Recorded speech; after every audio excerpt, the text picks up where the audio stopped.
Welcome into a new BuffStampede Radio. Adam Munsterteiger, the publisher of BuffStampede.com. Glad to be joined by fan correspondent Tyler Ziskin.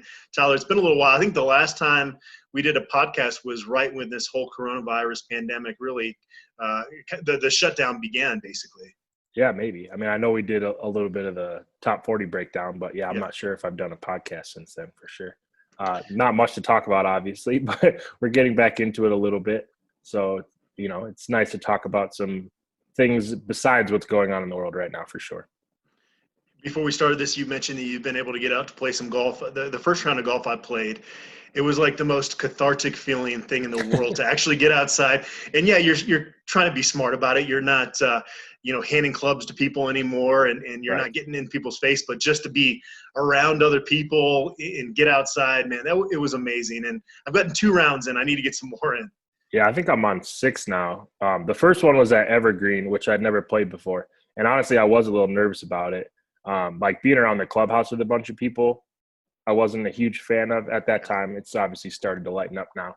But once you get on the course, you're by yourself basically. So it was great to just be out there. And the weather's been great the last couple of weeks. So yeah. My wife and I closed on a house on June 1st. So it's also another thing. We're so busy with that even if it wasn't for the coronavirus, we still would have been kind of focused on that. So it's another way of it kind of feeling like normal. How are you doing other than that? Not too bad. I can't complain. Just trying to figure out what we're going to do for the next couple months here, basically, and try to get things back to normal and figure out what the next steps are and everything. I mean, I've been happy getting out in the sun a bunch, which is awesome. Yeah.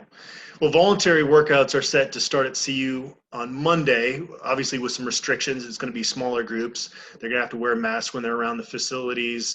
But I think that's going to be huge for them as well. I'm anxious to hear what guys stayed in shape, which guys are going to – because it could be kind of an equalizer in terms of some position battles. Yeah, absolutely. I mean, it's a new staff as well, right? So they're not going to know what this guy looked like 6 months ago when he was playing. The only information they're going to have is how does this guy show up from being left alone for 3 months. It's going to be a big first impression for a lot of these guys. So definitely I agree that, there's a couple guys on the team that have had a poor reputation for staying in shape in the off season. And if they come in that way this year, they're probably going to fall behind the 8 ball. The meetings are still going to be conducted virtually. We don't know that there was a kind of a plan put in place to where the workouts would become mandatory in mid-July, and then they'd start camp. I think the August 6th or 7th, if I'm remembering correct. And the hope is that they're still going to start the season on time. Are you optimistic, pessimistic when it comes to that? I'm definitely more optimistic than I would have been a month ago. That's for sure. There's a concerted effort to get it done. I'm not. It's too early to say whether or not that's the right choice or the wrong choice. I don't know. I'd be surprised if there was full stadiums in most places around the country. I think I'll go as far as to say that. But in terms of being able to get the season underway, I mean, if they find a way to do the NBA and the NHL, and we'll see about baseball, you would think they would probably find a way to make college reasonable as well. I did see today that Houston had 6 guys test positive, and so they're shutting down all their athletic return. So that's not a positive development. We'll have to see if other schools follow suit there. But that's the first sign of, a step in the wrong direction I've seen so far. Obviously, there's so much money at stake. That's why they're going to try to do everything they can to get the season. And it seems like it's well thought out. With CU, they're testing obviously for the virus and for antibodies, and they're going to check temperatures and everything. They're doing everything they possibly can. And even at that bus march, which we're going to talk about later, you saw pretty much everybody with masks on. So it's good. But yeah, Houston, you brought that up. What happens when a team is really affected by this, whether it's the summer or early in the season, mid-season, late season? I'm optimistic too that there will be some semblance of a college football season, but you can pretty much guarantee that it's not going to be a season with no hiccups at all. No, definitely. I mean, it's going to be weird. I think at this point, probably tailgating is going to be difficult to say right now that that's going to be happening without at least heavy restrictions. I don't know what the number is, whether the stadium will have 5,000 or 25. I don't know that number, obviously. We'll have to see how it goes. But I think for a 100% certainty, things won't be back to what we would deem as normal, right? Yeah. I think with CU's, their capacity, I can't see them going more than 10,000, and even below that, you're going to have it really systematic in terms of when Right. people can come in and where they're going to be sitting. And I would imagine, I've done it twice now since gyms reopened. I've gone to the gym when I anticipated that there would be very few people there just to, lift weights for an hour or so. And they do a temperature, at least in my gym, they did a temperature check. And again, that's not fail proof. You hear one day that if you're asymptomatic, you're not as contagious. And then the next day you find out that maybe that's not true. And so it's crazy that we're this far into the virus, and yet there's still so many questions out there. Right. I mean, it's novel, right? It's a brand new thing that we just don't have the answers for. And I think that what people don't understand is that's a majority of the reason why people are scared. It's one thing if if you get it, how do I react, or what's going to happen, or what are my chances? There's a lot of math out there and a lot of guessing about how things are going to develop, but we don't really know yet. And I think that mystery is probably what's causing the most panic from the average person, I would say. Yeah. And Rick George, it's been a tough year for him. He goes in for back surgery, and that's when Mel Tucker leaves, and he's got to go through a coaching search, him and Lance Carl. And now you got to figure out, okay, what the plan is going to be. And you can't do that right now. You've got all these different scenarios that you're planning for. And even in the best case scenario, you're still not going to have a full stadium. And if people have a right to get their money back if they're not going to be allowed into the stadium. But maybe you try to get the great thing, I guess, is that Rick George has proven to be a great a guy that's been able to fundraise really well. And they're going to need that ability from him, I think, this fall. Yeah, it sounds like they're going to ask for people to donate their typical season ticket amount. I think there's a difference between asking and forcing, obviously. Every situation is different, but I know for me, I definitely spend a lot more on season tickets than I probably should between basketball and football and donating to the university and stuff like that. So if I'm not actually going to get the benefit out of it, to me, for me, I need that money back probably. I'm getting married this year. There's a lot of people that are going to be willing to donate it to help, and I wish I could too, but everybody's situation is going to be different. And I think it's going to be tough to have a blanket statement for how each individual purchaser has to use their money. As media, we've already been kind of warned, and nothing's official yet, but that throughout camp, we're going to be doing post-game interviews via Zoom. And it sounds like even if we're allowed in the press box, and obviously not as many people will be allowed in the press box as usual, but the regulars will. And it sounds like even post-game interviews are going to be done over Zoom. So it's just going to be bizarre. And, I like to travel with the team to most road games. I'll usually not get to one for whatever reason, whether it's family or something else. But this year, the ticket prices are so cheap. I almost thought about going on Southwest and getting all the road trips planned. But then we hear that, if we're going to have to do post-game interviews via Zoom, even on the road, what's the point of flying there? Outside of being, you're there to do a job. So it's a little different. Outside of being able to watch the game as a fan, I don't really see the benefit for you. I got to be honest. Yeah. Speaking of Zoom, we got a chance to get on a Zoom call with the new assistants at CU. It was 3 months delayed because we were supposed to do a meet and greet back in March. And I was pretty impressed. The way these guys kind of complement each other. You've got Danny Langsdorf, who's kind of cerebral. He basically has no social media presence, but he's intelligent. He's experienced. And then you've got Chev, who's Chev, and he even said, I'm a type A personality. So those guys seem to mesh pretty well. Taylor Embry was awesome. He's in the thick of it right now. He's got 2 young kids that were interrupting him throughout his Zoom call, but lots of energy. You can tell that, he's loving everything about this opportunity. Coach Rod, absolute gem, very honest, very infectious personality. You go on a 10-minute Zoom call with the guy and you feel like you've known him for 5 years. And so I think he's going to be the hire on the staff that exceeds expectations the most in the future. Chris Wilson, obviously we know he's experienced, thoughtful, good teacher. Coach Meat, obviously tons of energy, infectious personality. And again, I love how his personality complements Brett Maxey, the safeties coach, because Brett Maxey's been around the block a couple times, but he's very soft spoken, very deliberate with his words. But he was sharing stories about the past. He talk about a story for 10 minutes on there. So I don't know. You'll see all the features we've done. We've done a couple of them already. But do you have any thoughts on this staff as you've continued to see them recruit and some of the stories maybe about them? Yeah, I mean, I haven't met a lot of these guys personally, except for the ones that are still there. And I try not to talk about who someone is until I actually get to see it for myself. For me personally, as a guy who grew up in this generation, I personally am a little worried about the social media presence of this staff. Not every individual on the staff, but in general, it's one thing that I definitely have concerns about. But you're right in that there's got to be multiple personalities. Not every guy on the staff can be the exact same type of person. People react to things differently, right?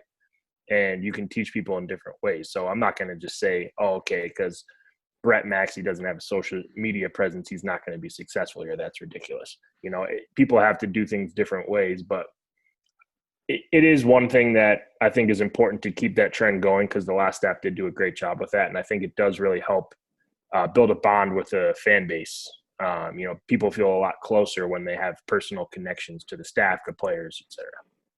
Well, it's been encouraging talking to recruits that have gone on virtual visits with CU, and Carl Jarrell is going to have, obviously, he's not going to have that dynamic personality, but he is so well thought out that these visits have been so well planned out that you talk to recruits that have gone on like 4 or 5 virtual visits. It sure sounds from their comments like CU is the most organized, with their virtual visits. Yeah, and I think that's important too. You have to be able to dominate this changing culture, right? I mean, obviously we're doing things a little differently than we're all used to. Especially this staff in particular, not being on social media as much is probably even more of a challenge, because there is a lot of technology involved with what they're having to do here. So they're going to have to lean on the right people. Sounds like it's going well. Listen, I can already see how this is going to play out. This is a very small staff. A very small class, sorry. We're going to hear a lot of complaints about what we're ranked by the time signing day comes around and stuff. I don't know what you really do about that. I mean, you can only sign so many guys. They obviously have not been put in the easiest situation.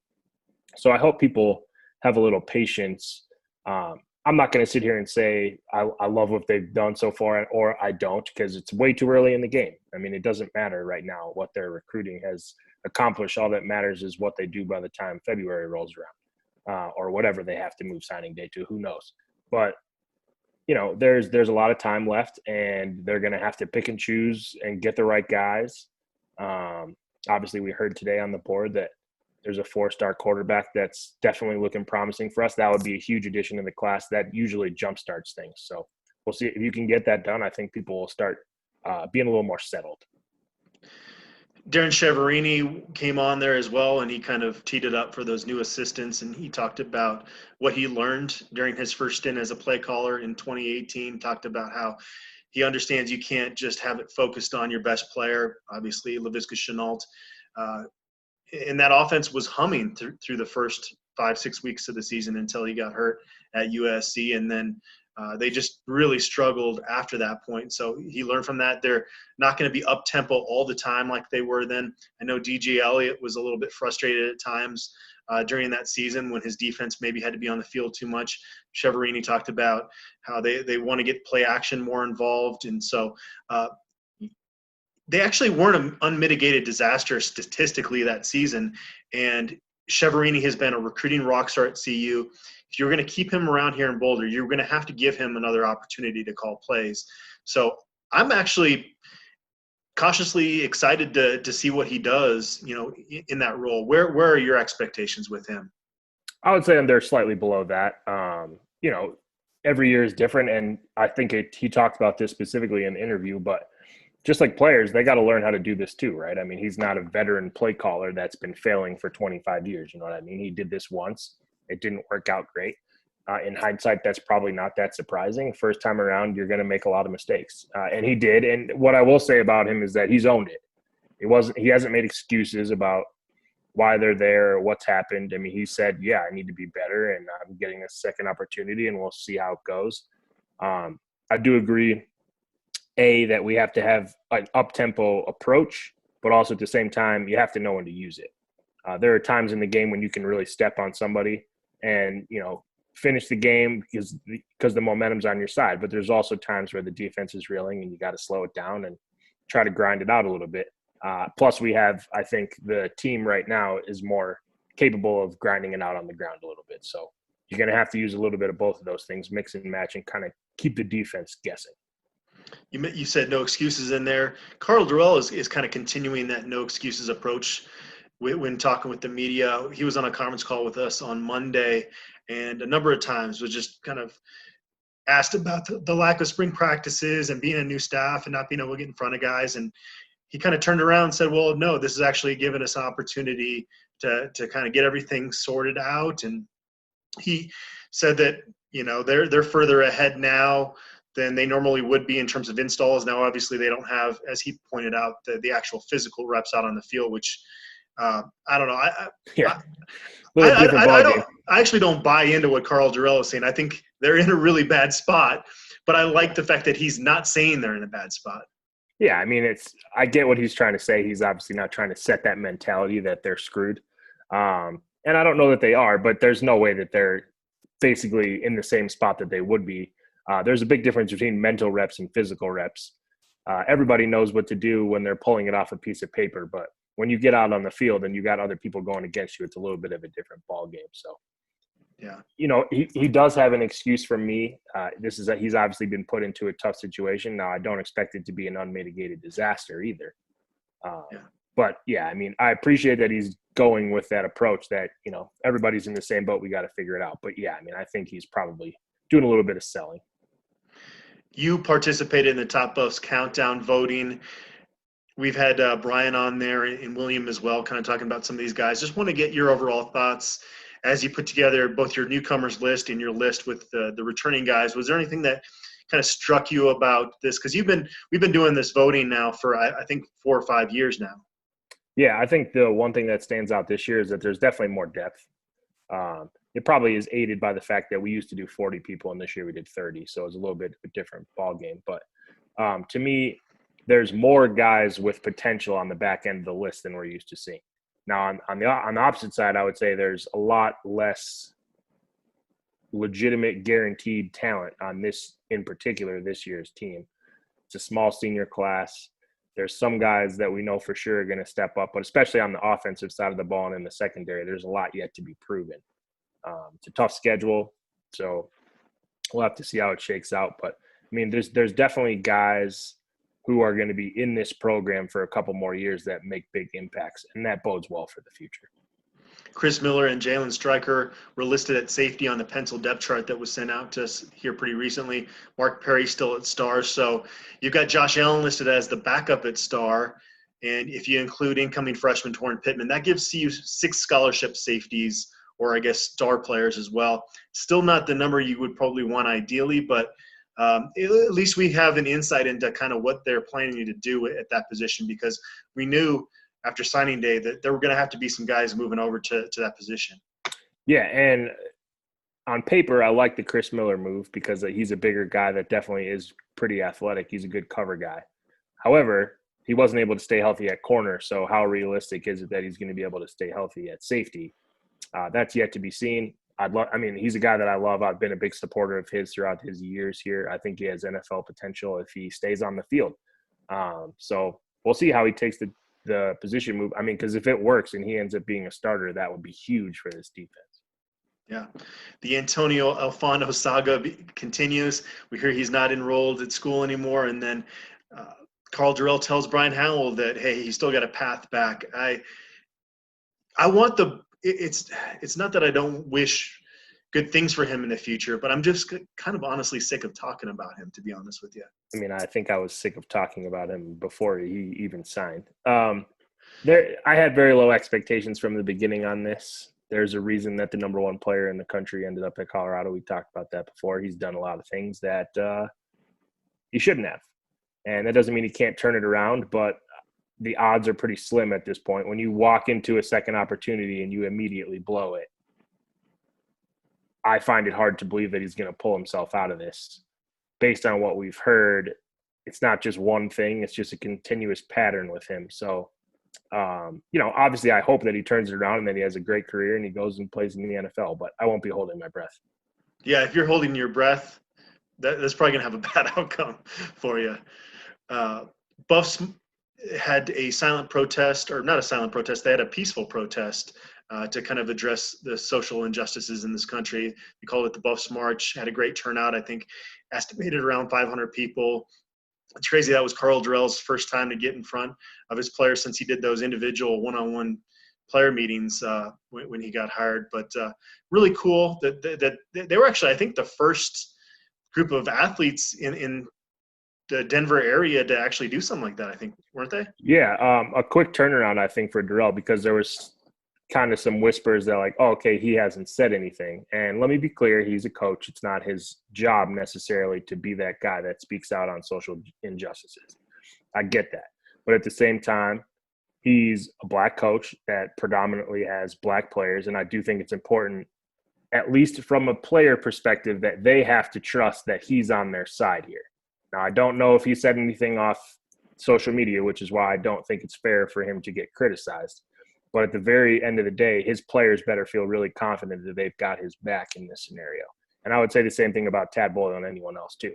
Ultimately, his job is to make sure that the team feels like he's protecting them and on their side. So I was happy to see them do this because I think it's a step above what many of the other coaches who are getting praise had done. It was an actual action instead of just putting something up on social media. So to me, that's a big step and has made a lot of positive change in Boulder. I mean, Boulder obviously has a history of some issues with this type of stuff, and anything that they can do to legitimize and move this movement forward is huge, in my opinion. It's something that we have to keep at every day. It can't just be something that disappears after a couple weeks. Yeah, after George Floyd's death, some of those statements put out on social media were awesome, and some of them, frankly, were just – you could tell the person felt like they were obligated. They had to do it. Yeah. And you have Carl Durrell, who maybe didn't put it up the day that other people started to, but that Monday they had a team meeting and a lot of people spoke their minds. He talked about how it was very emotional. And not only did they do the Buffs March, but Carl Durrell said that they want to be conscious of not letting this issue just fall off when something else big hits the news. Right. And that they plan to do something every month throughout the season, not necessarily a protest, but actions speak louder than words. And I think this is the case for Carl Durrell, that's the way you really should approach this. Right. And I will say there's a lot of people have decided what Carl Durrell is already based on what he's done before. But I think the one thing I feel pretty confident about is that he's a father figure. He might not do it in the light, so to speak, but those players are going to know that he's there to support them and that he's going to think thoroughly about what the best possible situation is for him, his team, his players, his staff, et cetera, to make sure that they're doing the right things in the world today. Throwback Thursday features have been fun to do on the site here, kind of filling content with not as much news, and we're actually getting quite a bit of news now with recruiting and everything going, and with the players set to go back on campus. But ESPN, I think it was it last Thursday or the Thursday before that, they played the Miracle at Michigan. I know you put on social media. Yeah. That's the first time you'd watched the game from start to finish. Yeah. I was just curious what your thoughts were on that game. It was a terrible game. Oh my God. Now I know I was really a miracle. I happened to turn the game on. I think it was 21-3 or something when I turned it on, and we gave up. We didn't score the rest of the game until the very end, and gave up, I think, like 24 straight points. It was ugly, man. Like, if you had just showed me that two quarters of play, I would have been like, wow, there's no way we actually win this game. So, I had never really realized that I hadn't watched the whole game ever, but now I know that there was two miracles in that game, the pass, but also that the game wasn't over in the third quarter. Yeah. CU student athletes recorded their best GPA during the spring semester, a cumulative GPA of 3.111, 12th straight semester for CU student athletes collectively having a GPA that exceeded 2.9. It's great to see. I don't know how much of a pass was given after the shutdown and how much teachers could just kind of try to, I would imagine that there was some leniency given there, but still it's pretty impressive that that they were still able to accomplish that. Yeah, I mean, it's not like they all of a sudden had 3.7s. So it's within the realm of what they were seeing before from an overall athletic department. You said it was 12 semesters in a row? Yeah. That's, I mean, obviously a long-standing success there. So that's pretty awesome. I mean, ultimately, the student does come first. And, most of these people are going to graduate and move on to careers. So it's important that they get that education too. Zephaniah Mahia became commit number 3 for the football program with the 2021 class, a 3-star inside linebacker from Liberty High School in Nevada, had 9 other offers. Boise State, San Diego State, Utah, and Washington State were some of his other options. What are kind of your overall impressions of his game as a linebacker? He's a headbanger, which, you need that. Obviously, this is football. At the end of the day, being more physical is usually going to put you out on top. We talked a little bit before we started recording. I think maybe pass coverage is something that he's going to have to work on moving forward, but also there's time for that. I mean, the scheme is going to be different at this level. Some linebackers in general, they're not going to be in pass coverage that much. So he's probably going to play that role for us. He gets after the ball. And I mean, ultimately as a linebacker, that's what you need to do. So he's a guy that's going to bring some physical nature to the program. And I think we need more of that. Yeah. It's like when he knows where he's going and what he's going to go hit, he gets there in a hurry. Other circumstances, like you mentioned in pass protection, doesn't look the most natural. CU's starting middle linebacker, kind of like, as you mentioned, kind of reminds us of that a little bit. But the thing is, he's got kind of a college-ready frame. The question is, how much can he build on that? So we'll see there. But I like the commitment there. I think it's good to get back into Nevada too. Just to be clear, it's not. I think that's a state that we should be focusing on more. Jumping over to some basketball topics, Anthony Coleman headed back to Arizona State to join their coaching staff after just 1 year in Boulder.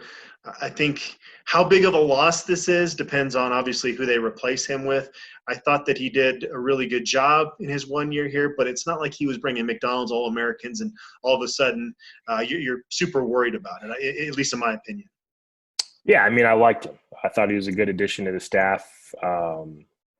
He'll be a loss. I think the whole situation is a little bit weird to me. Correct me if I'm wrong, but he was fired from Arizona State, wasn't he? So it wasn't fired, but it was kind of like him and Bobby Hurley weren't meshing all that well, which, again, to your point, makes it strange that he's back there after a year. So, yeah, I get it. He's getting more money. That's the assistant college life is fleeting. You get the money when you can. I get that. I'm not faulting him for that, but the whole situation between him and Arizona State, it just seems a little fishy now. Like, I don't know. I don't have anything to back that off. I'm just saying off the cuff that it feels a little weird. But good for him. I mean, he's back where he was comfortable at the beginning. He got much more money, which is great. I mean, Arizona State obviously has more money going into that program than we do. But I hope we continue to beat them. The Buffs got 2 quality walk-ons for basketball. Isaac Jessup, whose older brother is the all-time three-point shooter in Mountain West history, and Owen Kuntz. A lot of these walk-ons come in, and they're just practice bodies. Every once in a while, you'll find a guy that could actually play a few minutes here and there. Until they actually start practicing, it's hard to say. But both these guys really shoot the ball well, especially Owen Kuntz. Was above 50% from three-point range as a senior. Yeah, and I know we talked about Jessup's brother, obviously. Does Owen Kuntz have an older brother that played somewhere too? That I'm not sure about. We should look into that. His name sounds super familiar to me, like maybe at Northern Colorado or something. I think he had a brother. I don't know. I'll have to look into it. But, yeah, I mean, they can both stroke. Doesn't necessarily mean you're going to play it. He's not related to Dalen Kuntz, if that's what you're thinking. No, spelled different. No, the name just sounds familiar. It could just be from watching him as a prospect or something maybe, but I don't know. I feel like there's another Kuntz out there that played college ball. Okay. But, yeah, I mean, anytime you could get a walk-on that can contribute, that's huge. We'll see if that happens. We've had a couple that we thought were going to contribute and never really got on the court. So we'll just have to see. It's just basketball. It's just so incredible. These guys are so good. Oh yeah. But the level of ball at CU in the Pac-12, it's just Trust me, I know. unbelievable. Trust me, I know. I could shoot in high school too. I was nowhere near being able to play at the D1 level. Yeah. So. The NBA draft withdrawal deadline is pushed back to either August 3rd or August 10th. So with McKinley Wright, at this point, though, I don't know what is really benefiting him unless they have an NBA combine. I don't think they're going to, right? Yeah, at this point, I'd be surprised. Just based on his social media presence, it already feels like he's coming back. I mean, just like based on how he's interacting with the team, the staff, and just how he's talking on social media, as compared to Tyler, where it appears pretty clear that he is not returning. So, yeah, I'm not sure really what the weight is. Maybe I don't know all the details, so maybe there's a benefit for him to stick it out for a while. I would be pretty shocked if he didn't return, though. And, yeah, the expectation is he comes back with the incoming guys. What are your expectations for CU men's basketball? Are they less than they were going into this season with Tyler Bay on the roster? Oh, yeah. You mean what do I expect this year's team to be better than last year's? No. Yeah. No. I would be at least 90% of the season, right? No, I don't think they're a team that potentially will make the Sweet 16. I think most people think this team can't make the tournament, though, and I think that's wrong. I definitely think this team is capable of making the tournament. We'll have to rely on some youth to fill some gaps. I think we're definitely going to miss Tyler Bay, not necessarily from a production standpoint so much as a statistical standpoint. Like his actual like advanced metrics, what he does on the court. I can't see this defense being nearly as good with Tyler gone. And it was an elite defense last year. I think that's going to be the big issue. He was really successful in the mid-range as well, which is a tough skill to have. So, I mean, obviously, we're going to have some guys that are going to need to come in and provide an impact right away. But I do think this team will have the best collection of guards we've had since Spencer and Eskia left. Yeah, there's three big questions here, right? Are they going to get, how ready is Bartholomew and Clifford? How much can those guys give you? Deshaun Schwartz, is he the player that he was in the first half of last season, or is he the player down the stretch that kind of disappeared? And then how much can you get out of Dallas Walton? At least for me, those are the big question marks as you look at this roster and the potential for next season. Yeah, I mean, I think between Jabari Walker and Jariah Horn, you're going to have one of those guys provide legitimate minutes as well. Well, Horn will for sure. I mean, he's already a proven guy at this level. Yeah. The question, is he going to play some 5 in this system, you think? I mean, I guess it depends on who we're playing. He's a physical frame.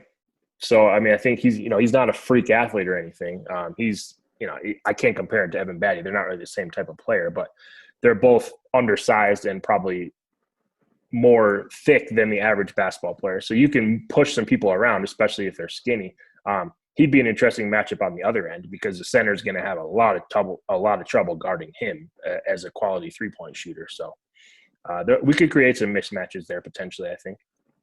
The CU alumni are not in the TBT this summer. I think they have a smaller field this year. And I love how it gets those guys together. But I think he, as a fan base, judging on how people were so excited the first couple of years they did it, it didn't seem like there was that excitement anymore about it. No, it's kind of lost its luster. And it's not really the fault of the CU team. I think the tournament would be a lot better off if it had to be alumni-based. The fact that there's an all-star team from Europe that's in the tournament and wins it every year kind of, it defeats the entire purpose. That team is better than everyone. So it's not quite as fun. I think it would be a lot more fun if you had 64 or 32 or whatever the number of teams were of guys that literally graduated from CU or Marquette or DePaul or whatever. Yeah. And I think that would be a lot more fun. Yeah. Even Kansas lost in the first round because they have so many guys that actually go on or are playing in the NBA right now. So right. CU would actually be kind of in a good spot in terms of if it was set up like that. Yeah, I mean, amongst the true college teams, they're in the top 3 every year. Yeah. Well, I'm excited, Tyler, because shortly we're going to record the 3rd episode of CU Sports Jeopardy. It's going to be the Battle of the Tylers. You and Tyler Murray, of course, from the Free Ballin' podcast, who I'm sure, hopefully, at least the listeners of this podcast subscribe to that as well. Are you excited, nervous? What are you feeling here? Well, 3 years ago, I would have been a lot better at this. I am admittedly not as focused on CU lifestyle as I used to be because of work. So we'll see. I just hope to not embarrass myself too badly. It wouldn't be the first time if I did, though. So we'll see. Hopefully, you threw some softballs in there from the basketball side of things for me, just so I can pump up my ego a little bit. There you go.